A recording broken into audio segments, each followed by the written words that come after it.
नमस्कार, स्वागत है आपका प्रोफेशनल एस्ट्रोलॉजी पर। जैसा कि आप सभी जानते हैं, आज बुधवार का दिन है और आज मैं आप सभी के सम्मुख उपस्थित हुआ हूँ दी एस्ट्रोलॉजी शो के एपिसोड नंबर 60 को लेकर। दी एस्ट्रोलॉजी शो में मैं आप सभी दर्शकों के द्वारा पूछे गए प्रश्नों के जवाब देता हूँ। वो प्रश्न ज्योतिष से संबंधित हो सकते हैं, ऑकल्ट साइंस से संबंधित हो सकते हैं, आपकी जन्म कुंडली की प्लैनेटरी पोजीशन से संबंधित हो सकते हैं, ज्योतिषीय उपाय कोई भी आप जानना चाहते हैं या कोई भी प्रश्न जो कि हमारी ज्योतिष की फील्ड से संबंधित आपके मन में उत्पन्न होता है, आप उन प्रश्नों के जवाब आप मुझसे इस कार्यक्रम के माध्यम से पा सकते हैं। सवाल उठता है कि क्या करना होगा आपको अपने प्रश्नों को पूछने के लिए। इसी वीडियो के कमेंट सेक्शन में जाकर के आप अपने नाम के साथ में अपने स्पेसिफिक प्रश्न को दे दीजिए। फिर जैसे ही द एस्ट्रोलॉजी शो के अन्य एपिसोड्स आते हैं, उन एपिसोड्स में मैं आप सभी दर्शकों के द्वारा पूछे गए प्रश्नों के जवाब को लेकर के उपस्थित हो जाऊंगा। यदि आप इस कार्यक्रम को देखते हैं और इस कार्यक्रम से आपका कुछ भी लाभ होता है तो आप इस वीडियो को लाइक करिए, साथ ही साथ इस चैनल को सब्सक्राइब करिए ताकि इन फ्यूचर जो भी कंटेंट मेरे द्वारा इस चैनल पर अपलोड किया जाता है उसका नोटिफिकेशन आपको मिलता रहे। यदि इस कार्यक्रम के माध्यम से आपका कुछ भी लाभ होता है तो आप इस वीडियो को ज़्यादा से ज़्यादा लोगों के साथ में शेयर करें ताकि और भी लोगों का लाभ हो और उसका माध्यम आप बने। जैसा कि आप सभी दर्शक जानते हैं, हमारे इस चैनल पर वार्षिक राशिफल 2024 की प्लेलिस्ट काफी पहले अपलोड की जा चुकी है, जिसका लिंक वर्तमान समय में आपको आई कार्ड पर देखने में मिल रहा है। लिंक पर क्लिक करते ही आप वार्षिक राशिफल 2024 की प्लेलिस्ट पर पहुंच जाएंगे, जहां पर जाकर के आपको आपके पूरे वर्ष 2024 के हाल के विषय में पता चल जाएगा। साथ ही साथ क्या सावधानियां आपको रखनी चाहिए ये भी उस वीडियो में बताया गया है और किन उपायों को आपको करना चाहिए, जिन उपायों को करके आप अपने वर्ष 2024 को और श्रेष्ठ बना सकें, इस विषय में भी वहां पर बृहद रूप से चर्चा की जा चुकी है। तो जाकर के अवश्य इस लिंक को चेक कर लीजिएगा। साथ ही साथ मासिक राशिफल की सीरीज भी हमारे इस चैनल पर अपलोड की जाती है, जिसका लिंक वर्तमान समय में आपको आई कार्ड पर देखने में मिल रहा है और इस लिंक पर क्लिक करते ही आप मासिक राशिफल की प्लेलिस्ट पर पहुंच जाएंगे, जहां पर आप जान सकते हैं कि आपका ये मंथ कैसा जाने वाला है, साथ ही साथ किन सावधानियों को आपको रखना चाहिए और किन उपायों को करके आप अपने इस मंथ को श्रेष्ठ बना सकते हैं।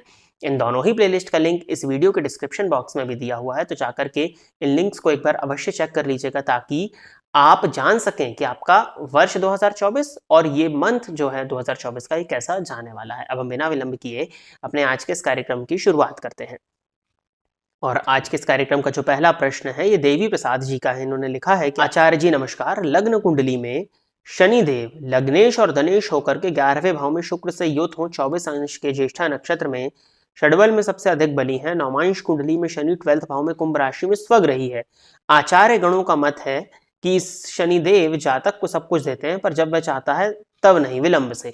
जी बिल्कुल, ज्योतिष शास्त्र का ये कथन है कि जन्म कुंडली में यदि शनि लग्न में बैठे हों या लग्न से उनका संबंध बन जाए तो कहीं ना कहीं जातक के जीवन काल में हर एक चीज काफी हद तक विलंबित हो जाती है। परंतु शनि न्याय के कारक हैं। शनि जब भी लग्न से संबंध बनाते हैं, लग्न को देखते हैं, तो जातक जिन भी चीजों को पाने की चाहत रखता है, उसकी चाहत अगर अडिग होती है, वो उस चाहत से भटकता नहीं है, तो शनि उसको इस जन्म में अवश्य वो चीज की प्राप्ति करा देते हैं।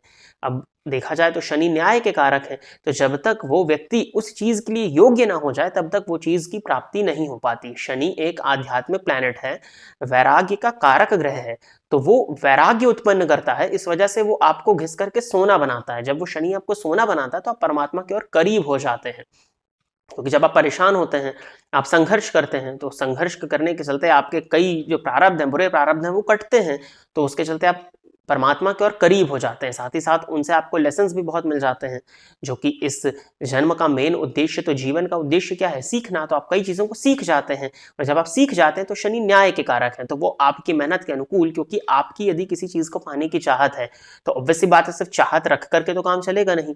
आपकी अगर चाहत है, कहते हैं ना कि जो आप चाहते हैं, तो आपकी जो डिजायर्स हैं, उस डिजायर के फुलफिलमेंट के लिए आप वर्क भी तो करेंगे, आप काम भी तो करेंगे।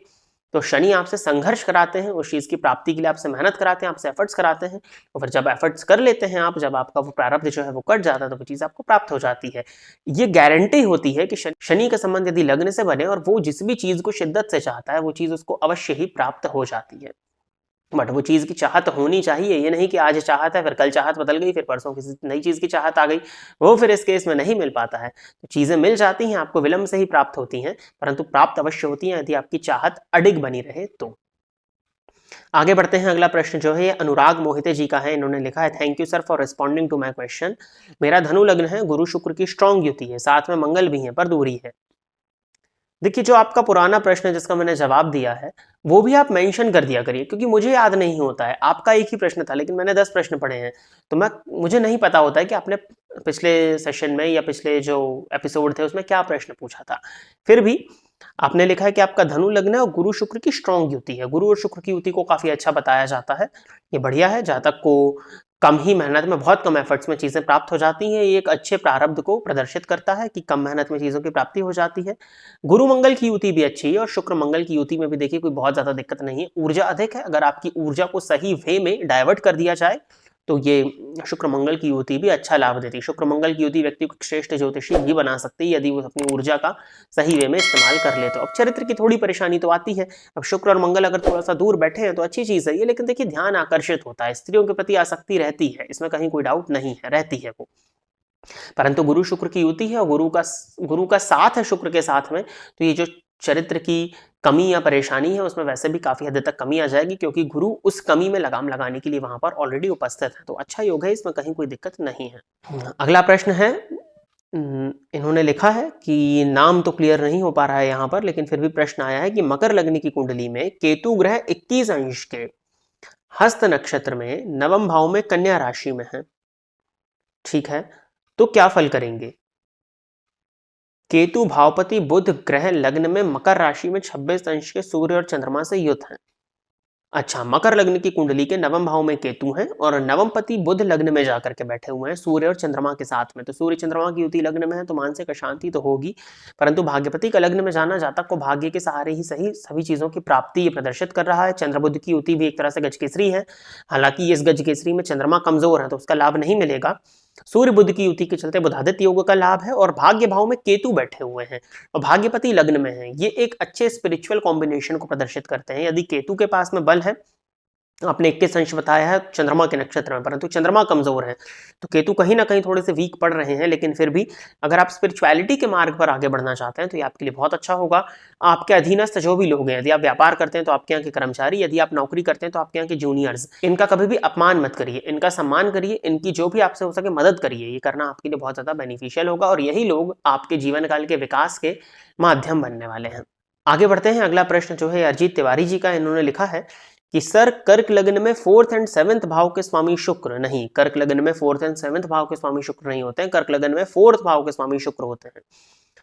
इन्हें लिखा है 1 डिग्री मृत में 5th भाव में बैठे हैं, ठीक है, मतलब शुक्र चतुर्थेश और लाभेश होकर के एक अंश पर पंचम भाव में वृश्चिक राशि में बैठे हैं। तो मैं उन्हें मजबूत करने के लिए हीरा या ओपल पहन सकता हूं रत्न की पूजा करके। देखिए, कर्क लगन की आपकी जन्म कुंडली है। अब कर्क लगन में जो शुक्र हैं वो सुखेश तो हैं, तो सुख की वृद्धि के लिए धारण तो किया जा सकता है, परंतु देखिए है क्या कि मृत अवस्था में है और लाभेश भी होते हैं। तो लाभेश का रत्न पहनने के चलते इनकम तो होने लगेगी, लेकिन वो लाभ भाव जो है वो अकारक भाव है। जो शुक्र है वो चंद्रमा के मित्र नहीं है, साथ ही साथ छठे से छठा भाव वो है। तो कहीं ना कहीं अगर हम लाभ स्थान को बल देंगे ना रत्न के माध्यम से, तो आपके हेल्थ में भी परेशानियां देखने में आपको मिल सकती है। पंचम में बैठा है तो पेट से संबंधित दिक्कत आ जाए या शुगर किडनी की प्रॉब्लम हो सकती है, तो रत्न की मनाही मैं करूंगा। सुख की वृद्धि बहुत हो जाएगी, उसमें कहीं कोई डाउट नहीं अगर आप डायमंड पहन लेते हैं तो, लेकिन समस्या है ना कि अगर सुख की भी ज्यादा वृद्धि हो जाए तो शुक्र रज रोग देते हैं, सुख से उत्पन्न होने वाले रोग ही आपको दे देते हैं। तो मैं आपको यही सलाह दूंगा कि शुक्र का रत्न ना पहने, उसकी जगह अगर आपको पहनना ही है तो आप एक चांदी का छल्ला बनवा करके लेफ्ट हैंड की स्मॉल फिंगर में या राइट हैंड के थंब में धारण करिए और माँ लक्ष्मी की आराधना करिए। लक्ष्मी जी की आराधना करना, देवी आराधना करना आपके लिए अच्छा होगा। सिद्ध कुंजिका स्तोत्र का पाठ कर सकें तो करिए। कवच अर्गला कीलक का पाठ करना अगर आप संभव हो आपके लिए तो वो करिए। आप अरजीत तिवारी आपने लिखा है तो कर भी सकते हैं, कोई दिक्कत नहीं है, करिए। या तो फिर श्री सूक्त का पाठ निरंतरता के साथ में नित्य 3 पाठ करिए। यही कुछ उपाय हैं आप करें। आप चाहें तो शुक्र के मंत्र का जाप भी कर सकते हैं बल देने के लिए, परंतु इन उपायों को करेंगे तो वो ज्यादा अच्छा होगा एज कंपेयर टू ओपल पहनना या हीरा पहनना, क्योंकि उससे फायदा तो है परंतु ऐसा नुकसान भी है कि हमारे हेल्थ से कॉम्प्रोमाइज हो रहा है। और अगर हेल्थ में परेशानी आ रही है तो मुझे लगता है कि अगर स्वास्थ्य ठीक नहीं है तो वह कितने भी सुख आपको दे दिए जाएं, आप उनका भोग तो कर ही नहीं पाएंगे ना। 56 भोग सामने रखें परंतु पेट ही खराब है तो क्या फायदा उन 56 भोगों का आपके लिए। तो वही स्थिति है। तो रत्न ना पहने, पूजा पाठ आराधना करके बल दीजिए ताकि पॉजिटिव वे में आपका शुक्र एनहांस हो सके। तो प्रिय दर्शकों, इतने ही प्रश्नों को द एस्ट्रोलॉजी शो के एपिसोड नंबर 60 के लिए सिलेक्ट किया गया था और इतने ही प्रश्नों के जवाब को लेकर के आज मैं आप सभी के सम्मुख उपस्थित हुआ था। आशा करता हूं कि जितने भी लोगों के प्रश्नों के जवाब मैंने इस कार्यक्रम के माध्यम से दिए वो सभी लोग संतुष्ट होंगे। यदि आप इस कार्यक्रम को देखते हैं और इस कार्यक्रम से आपका कुछ भी लाभ होता है तो आप इस वीडियो को लाइक करिए, साथ ही साथ इस चैनल को सब्सक्राइब करिए ताकि इन फ्यूचर जो भी कंटेंट मेरे द्वारा इस चैनल पर अपलोड किया जाता है उसका नोटिफिकेशन आपको मिलता रहे। यदि इस कार्यक्रम के माध्यम से आपका कुछ भी लाभ होता है तो आप इस वीडियो को ज़्यादा से ज़्यादा लोगों के साथ में शेयर करें ताकि और भी लोगों का लाभ हो और उसका माध्यम आप बने। वार्षिक राशिफल 2024 की जो सीरीज है उस प्लेलिस्ट का लिंक इस वीडियो के डिस्क्रिप्शन बॉक्स में है और मंथली राशिफल जो आता है उसका लिंक भी इस वीडियो के डिस्क्रिप्शन बॉक्स में है, तो जाकर के एक बार अवश्य चेक कर लीजिएगा। उपाय भी उन वीडियोज़ में सम्मिलित किए गए हैं, उन उपायों को भी देख लीजिएगा। और यदि आप चाहते हैं कि आपके प्रश्नों को इस कार्यक्रम में सम्मिलित किया जाए, आने वाले कार्यक्रमों में आपके प्रश्नों के जवाब लेकर के मैं उपस्थित रहूं, तो इसी वीडियो के कमेंट सेक्शन में जाकर के आप अपने नाम के साथ में अपने एक स्पेसिफिक प्रश्न को दे दीजिए। आज के इस कार्यक्रम में बस इतना ही रखते हैं। नमस्कार।